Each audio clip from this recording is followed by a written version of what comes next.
You are the only one who can save the planet. Battle with aliens at the speed exceeding the speed of light in dark, unknown space. Defender 2.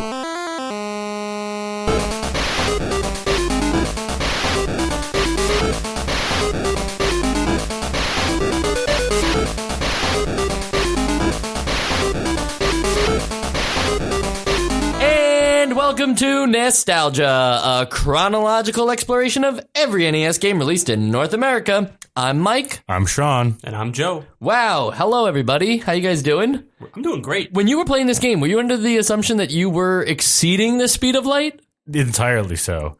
Because you see, like, when you are going through the speed of light, everything gets blue shifted, and there's a lot of blue. There's a lot of blue, but there's still like a lot of red also in the game. So that's the things behind you. There's the thing more behind you gets red shifted. Well, there's more black than anything. What are you guys talking about? Black holes go faster than the speed of light. Really dark blue. Got it. Okay. True. Yeah, that's true. I always lean. Is it dark blue or is it black? Yeah. I understand. I'm just glad it's yellow. I'm just glad that we're playing some hard sci-fi finally. Yeah. So we are playing Defender 2, originally released way back in 1981 as Stargate. Bet you guys didn't know that. I did not. So it only got the Defender 2 name for the NES and then everything afterwards because I guess there was some legal problems with saying Stargate. I'm not too familiar with Star Trek, but would that have been the problem? Or there is a movie and TV series called Stargate, but I don't think it was active in 1981. Got it. And I actually did read a funny anecdote about it being called Stargate. Please. And that it's weird that it's just someone else's opinion that I agree with, that it's weird that it's called Defender 2 on the NES that doesn't have a Defender 1, and then changed to Stargate in arcades where it actually has a Defender 1 and not called Defender 2. Right. And Yikes. because in the arcade, yeah, this comes out 7 months after Defender 1. So that is pretty crazy that like they release it in the arcade and then it takes them just 7 months to make this new game that they call Stargate.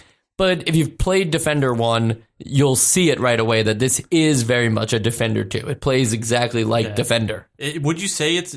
I mean, I didn't play it, but I watched Defender 1, and would you say it's like... plays like Defender 1, or would you just say it's Defender 1? I would say it's Defender 1 with 2 new power-ups. Yeah, because it looks like almost exactly... I couldn't even find the difference. Yeah, it's also Defender 1 without any kind of processing power behind it. Yeah. Because somehow a 1981 game... performs a little bit better than this 1988 game. Yeah, that's true. I don't know how they couldn't figure out how to just perfectly convert the arcade version to the NES here. We have seen some better arcade ports from like later arcade games. I would even argue like a game like Double Dragon translated it really well from the arcade. But I think we're going to get ahead of ourselves here. Let's just focus on Defender 1 for a minute, since a large amount of our audience probably knows of that game too.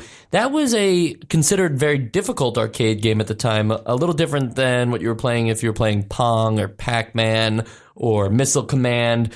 This one had a lot of moving parts to it. Did either one of you guys get a chance to play Defender 1 ever in an arcade or see it? I haven't actually played it, but I was watching some footage of it. It's I mean, in 1981, I would have had a blast with that. Yeah, it was actually like my mom's favorite Atari 2600 game. We owned an Atari 2600, and she would always talk about the game.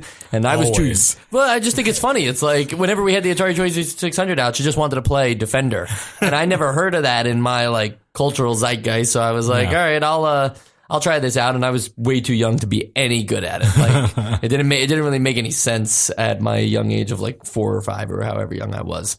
But Defender doesn't really have the clout that other arcade games do. Do you agree? Why? Like you don't hear that name anymore. To be honest, I mean, you guys talking about it like, oh, everyone knows Defender. I don't think I knew Defender. I didn't say that. Oh, well, I just assumed you and Mike are the same person. I think like that's a game that I picture in an arcade lineup. You know, if I walk into an arcade, I'm kind of expecting it to be there, but it doesn't really have a place now. Like no one talks about it as much, and I think that's maybe because this was made by Williams, who really only brought us Joust and Robotron, and I'd argue you're more likely to even see Joust than you would Defender in an arcade these days. I know Joust. Yeah. Most people, I think, would know Joust over Defender. And we've talked about Joust before in relation to Balloon Fight. So sure.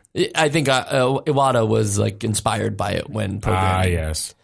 All right. We'll get into it, though. I don't want to stall any longer. We'll talk about Defender 2, if we must. The player flies a small spaceship above a scrolling mountainous landscape, which wraps around conveniently.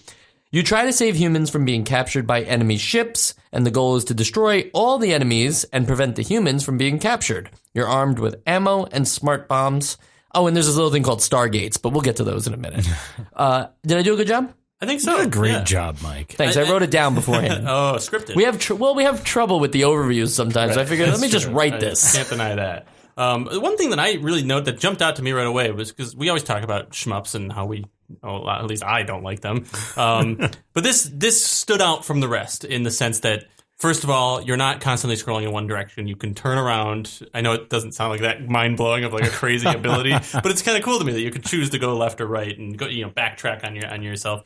And that you have a different goal that's not just kill everything or like rack up as many points. Like you're trying to save these humans on the ground. So I thought that made it like at least at first stand out to me more than like a lot of other shmups. Would you argue maybe, and we haven't even gotten to the controls yet, but do you think there's too many things going on here though? Like you have a screen that you have to kind of follow along in a mini map to see your placement in regards to the enemies. Then you have the enemies, which you must take care of to clear the stage. And then you have these humans, which you can't see on your mini-map, but you have to make sure that they're being protected at all times. I think definitely that the mini-map, I think it's cool. But yeah, it's definitely missing out on something with like not having your objectives on there, the humans on there. But I don't think it took away anything. I mean, not having the mini-map, I think would have been... I prefer having it to not having it, even if it's just showing me the enemies. It was... So a few times when I was just trying to get that like last ship, it was cool to be able to see like, oh, I'm coming up on it where he is. The game can be pretty chaotic, but I don't think that any one element of like the HUD in the game itself really overwhelms you too much. Yeah, I actually think I would have preferred more things on the HUD, like a human count. Yeah, as we're going through, because I think you get 5. I think there's 6. 6, okay. And there's no real way... 6 people on the ground. Yeah, 6 people on the ground. And there's no real way of knowing until they're picked up by an alien. Then I think their shape changes color on the HUD. Oh. The alien enemy shape changes to like a different tint. But there was no real sense of like, where am I going and am I heading? Like you just kind of have to constantly like...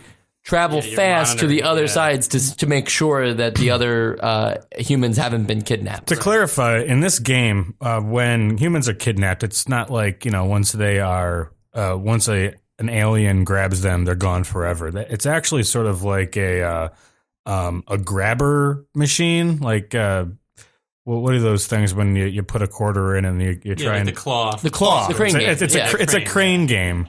Where they just pick up a guy and try to take him outside of your field of view.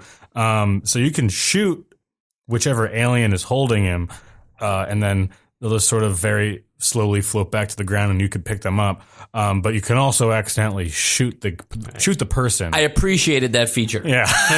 Because it's a lot easier to do than you would think. Yeah. You have a bit of a stuttery control of your spaceship. You don't have a ton of precision. You're floaty. Yeah. So it's very easy to approach an enemy, shoot it, and then it continues climbing up. So your laser has now shot the humanoid. Yeah, and they burst into a million pieces, and it's kind of good. Like I like the feeling of it, even though it's bad for my point total or whatever.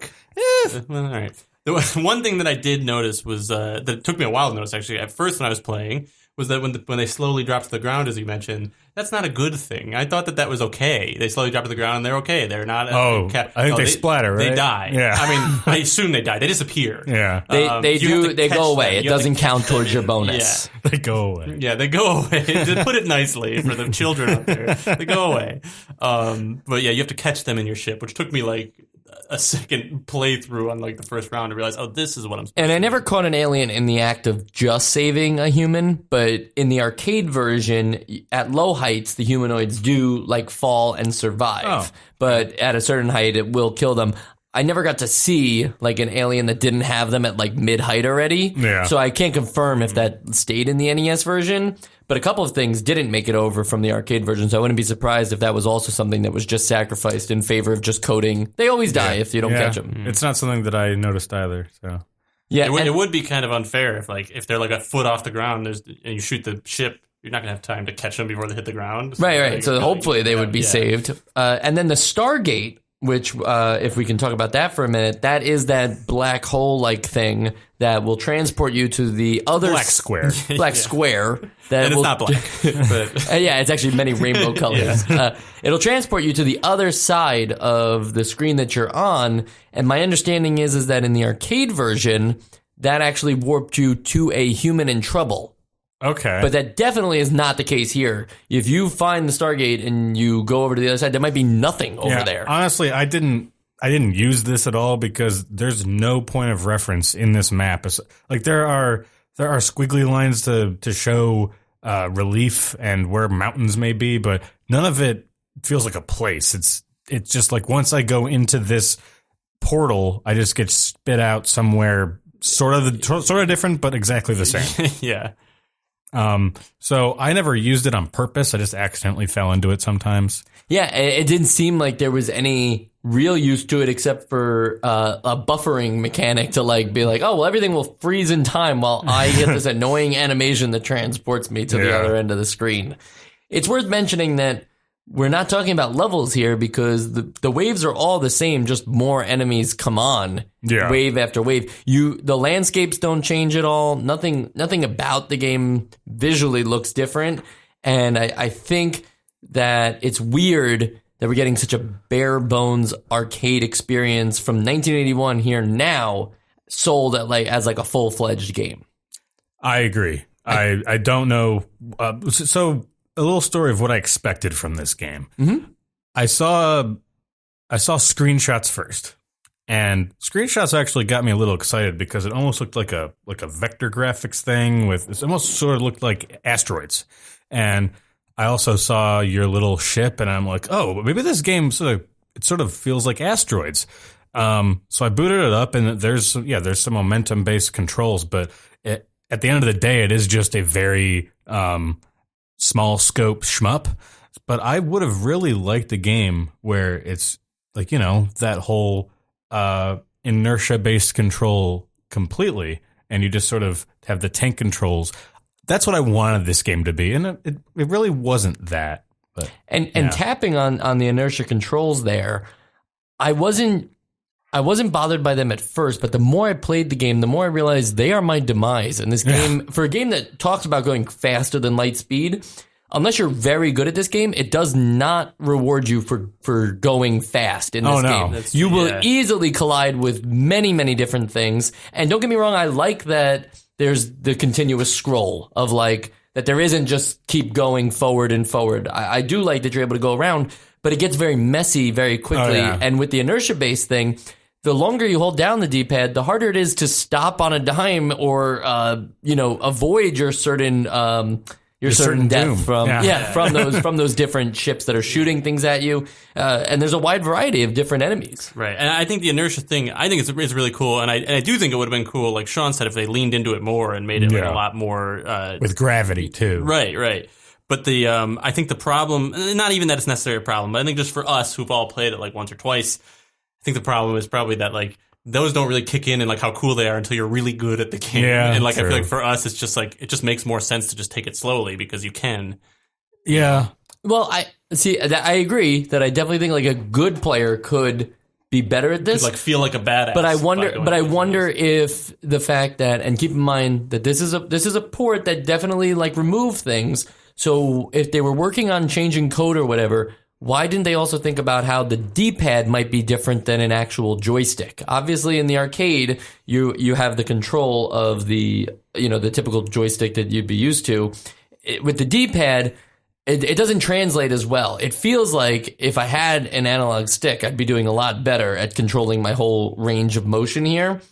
They should have tried to think about maybe there's only certain lines that you can land on with the spaceship. So say that from top to bottom, there were 16 different placements that your ship could be in. And so it'd be a discrete... snapping into grid, but a little more discreetly than that. Hopefully there would be enough lines that you wouldn't notice it so much. I don't know if that would work. But again, I'm no game designer, but I think that having so much fluidity in the controls, ultimately hurt my experience of playing this game than it did make it feel like, oh, this game's so punishing. Like, you got to take it slow. I think that another aspect of this game that makes the controls feel worse than they might be is in the particle effects and the actual ammunition that is being fired at you.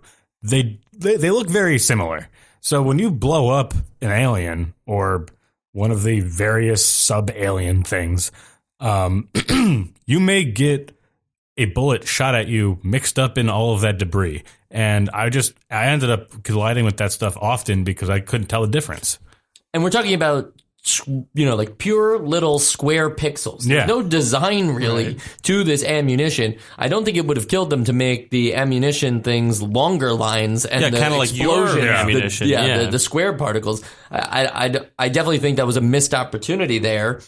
And I think that when you're flying around with all this momentum fighting you, and it's hard to get around these things, it makes it feel even harder when you're not even sure which particles to avoid. Right, and I would even argue, I don't know if this happened to you guys, but it definitely happened to me, that the landscape is weird too, and sometimes I would think like, oh, I can't go down too low because I'm going to crash into the side of that mountain. Exactly. But that's just a backdrop. Yeah. You are actually like in front of everything, so those things don't have consequences, but they trick your brain a little bit. Yeah. And since they don't have any real consequences other than being backdrop, they're actually more distracting in that way because they're just vector art as well. So everything kind of just merges into one, and you just have to basically hope that you're not touching anything other than your ship. Like just keep your eyes on your ship and avoid anything else you see.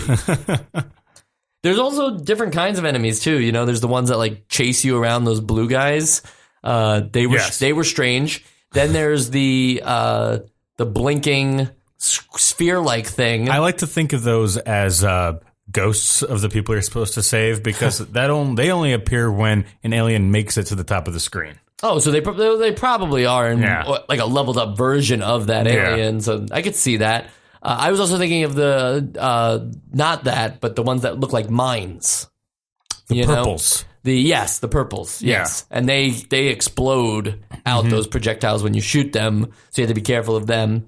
Goddamn purples. I think there's certainly enough variety in the enemies. I wasn't hoping for anything even on different. like level 1, there's a good amount. Well, they don't actually add anything. They don't in later levels. I think it's just more of stuff. Yeah, maybe there were some that I maybe didn't notice on the first level. Yeah. Like I think there's like the flying saucers or something. I can't remember now. I think those just appear halfway through a level. And then there are some that literally just like materialize out of thin air. With like, just like all this energy goes towards one. Being generous, calling it like energy. The lines go towards one point and the ship appears. I mean, this is all just lending itself to the fact that this is early 80s game design. We are not in 87 or 88 anymore. This is 1981 game design.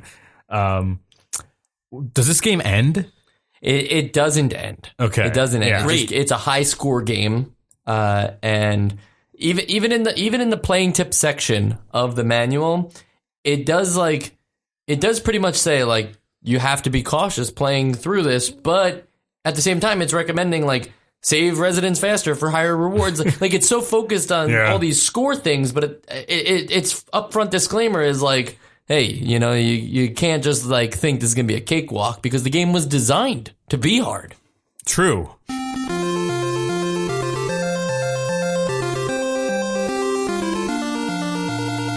The biggest question, I think, on everyone's mind is that comparing this to other arcade NES ports, is there enough here?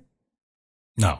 Yeah, I don't think so. All right. Did you guys just like give away your Essential Games votes? What? Why'd you ask the question, Mike? Why would you ruin the Essential Games list? Well, I just figured after the music, everybody could use a little like disruptor in the middle of the second act. They've revealed their Essential Game votes. Now I might just have spite. Are you allowed to vote on spite? I'll almost always vote on spite.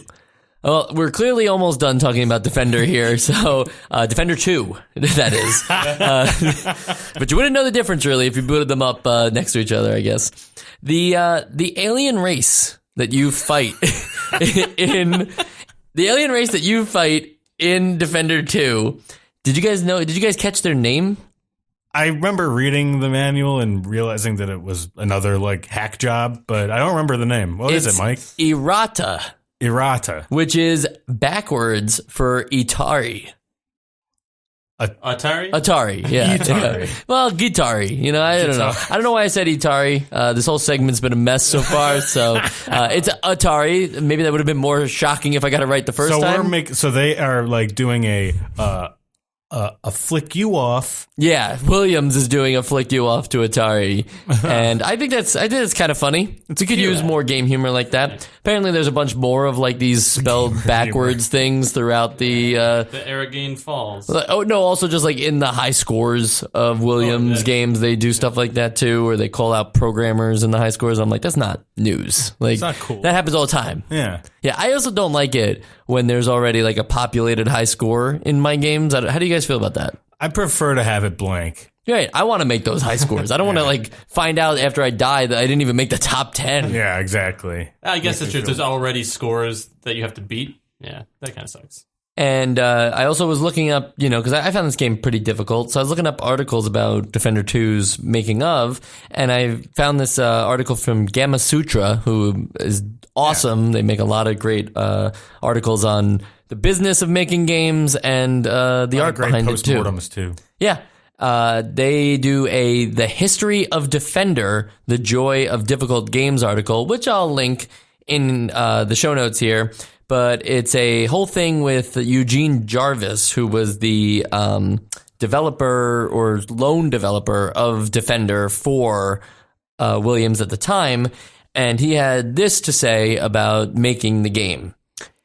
In that era, I was making the game for myself. That's the easiest thing to do. That's the natural thing to do, really. You have your dream. What's your ultimate game in your head? You play games, you go, oh, I really like this game, but they kill you off too quick. Wave 3 is impossible. In this game, the player is too weak. How am I going to make this game better? He just keeps going on this tangent. And it's like, I think he was starting to design another game right there on the spot. But he did go on to say that he made Defender 2, at the time he calls it Stargate, of course, as a response to people who were really good at Defender, saying they won't be good at this one.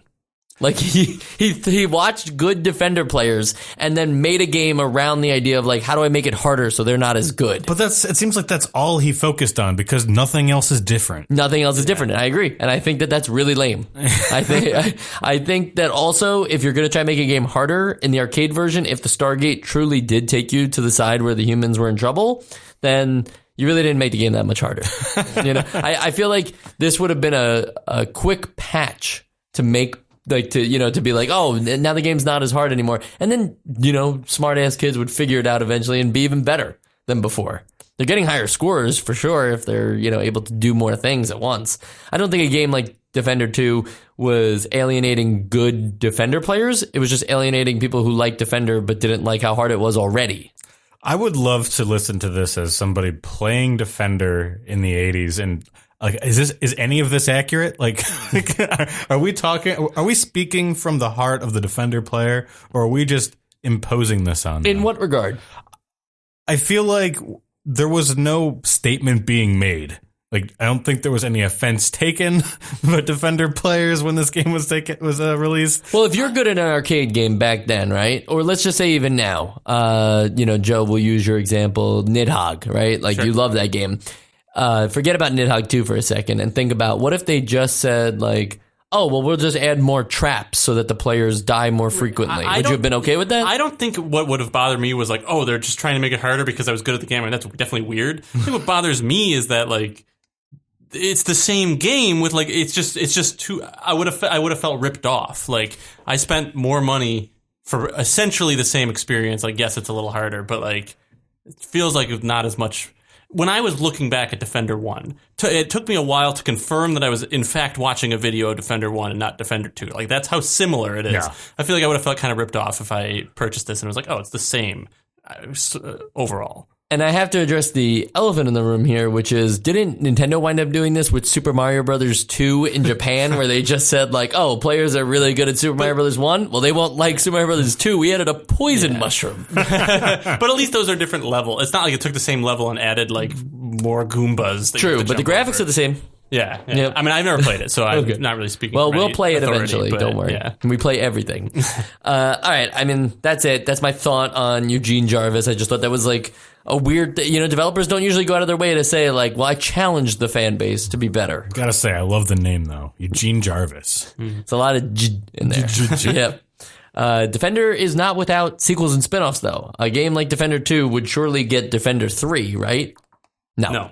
It did not. It did not get Defender 3. It did not get Defender 4 or 5. It jumped right up to Defender 2000. Wow. Defender 2000 released on the Atari Jaguar only in 1995. I think they jumped the gun there a little bit. Right? They had some time. They didn't get into peak Y2K territory yet. But it's mostly a 3D version of the original Defender. Like Defender 1. Is this from behind the... No. I meant like just with 3D effects, but still on a 2D plane. Gotcha. 2.5D. 2.5D. Cool. Well, let's go with that. That's not where Defender ends, though. Then there's Defender in 2002. Nice. The sixth generation of consoles, that's the GameCube, the PS2, and the Xbox, they all got this. And it brings the same Defender plot, which we all care about. With RPG elements. Yes. To an open world. To the shmup world. Now it's a shmup. Is this not a shmup?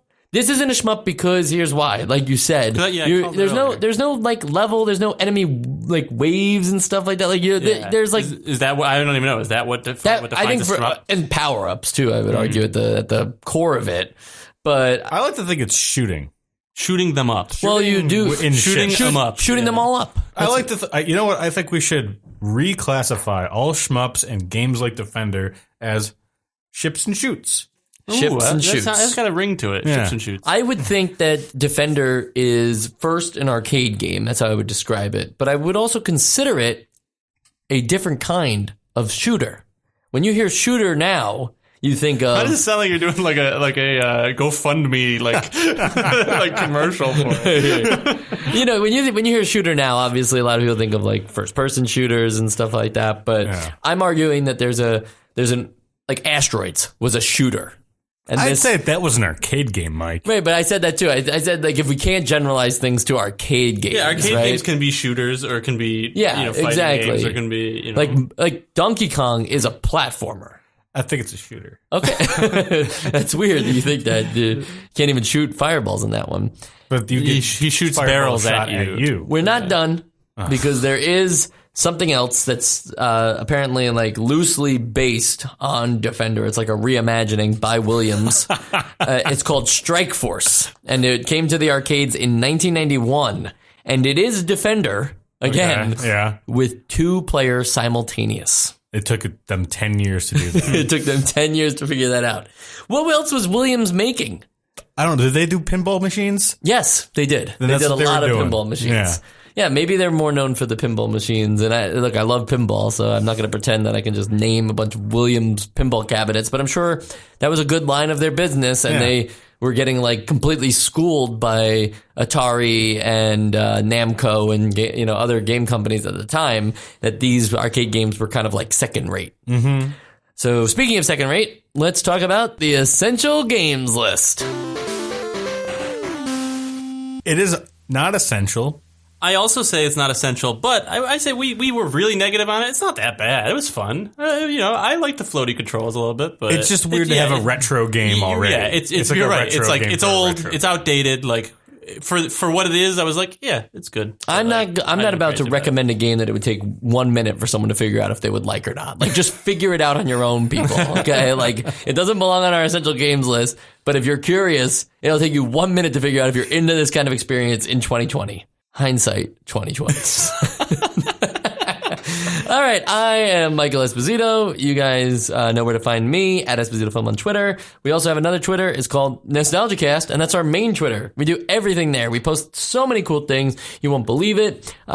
People write to me often, and they say, what about the website? And I'm telling you right now. Some of you might think we have one, but we don't. We don't have a website anymore. We never had one. You were the website the whole time. Right. The nostalgia website was actually haunted by a ghost, and because of the article on there. And and the three of us got together one night and we defeated that ghost in combat. Yeah. And so the website is now gone. We're thinking about just starting a GitHub where we can post a bunch of TXT files that were the actual articles. I think that's a legitimate solution. We're looking for legitimate solutions if any listeners have them, if you guys want to figure this out. We think the Twitter is great for getting all this information and also directly contacting us. I think that's a great way. For sure. We haven't heard from some of you guys in a while. Dante, where you at? Why you gotta personally call him out? Because I think he mostly wrote to us on email, and we don't have an email right now. We are so poor we can't even afford a free Gmail account. Well, maybe he doesn't have a Twitter. I'm thinking we'll get a Gmail, though. I just think we shouldn't be pointing out specific people. I'm sorry, Dante. Tweet at us with ideas for what our Gmail email should be. Should it be nostalgicast@gmail.com? Or should it be something like gobills@gmail.com? Like, what should it be? I think it could be anything. It could be, Joe Costu should be the host at gmail.com. These are all valid things. People have said these things. No one said those No things. one said those things. Nobody knows who Joe Nobody Costa said Go is. Bills. This is the real Go. Who is that? I can't believe you said my last name on the podcast. Oh my God, I've outed you? Well, would you like it to be taken I out? actually said it, I think on the first episode. Yeah, I think you did, yeah. But we're going to remaster that. You could take it out. Look out for that. We're going to remaster the first episode and the second episode and all the episodes. #free Dante.